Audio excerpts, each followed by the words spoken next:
आदि शंकराचार्य ने दक्षिण भारत के केरल प्रदेश में जन्म लिया।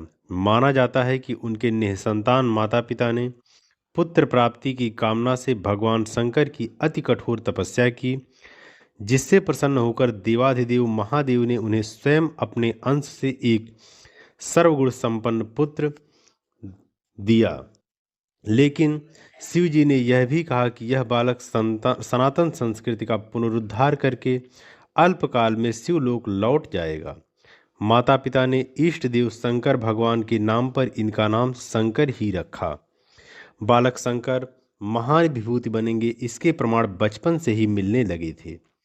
1 वर्ष की अवस्था में वे अपने भाव विचार प्रकट करने लगे।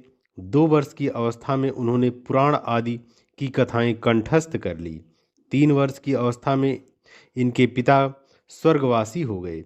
5वें वर्ष में यज्ञोपवीत करके इन्हें गुरु के घर पढ़ने के लिए भेज दिया गया। केवल 7 वर्ष की आयु में ही वे वेद वेदांत और वेदांगों का पूर्ण अध्ययन करके घर वापस लौट आए।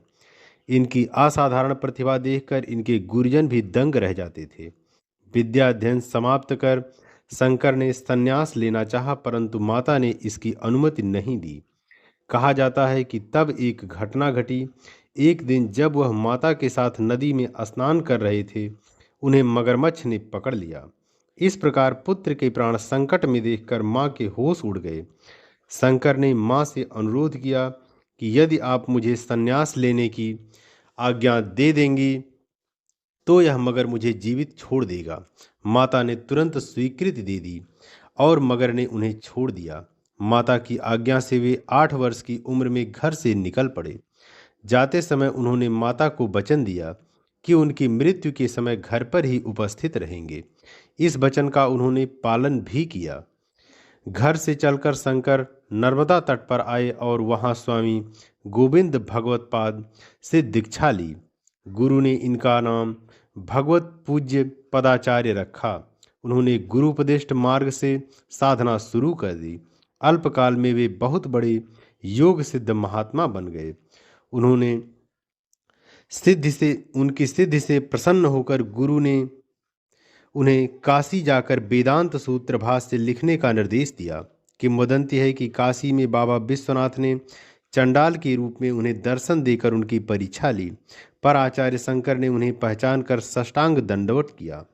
काशी विश्वेश्वर ने उन्हें ब्रह्मसूत्र का भाष्य लिखने का आदेश दिया। भाष्य लिखने के बाद वेद व्यास जी ने उनकी कठोर परीक्षा शास्त्रार्थ करके ली।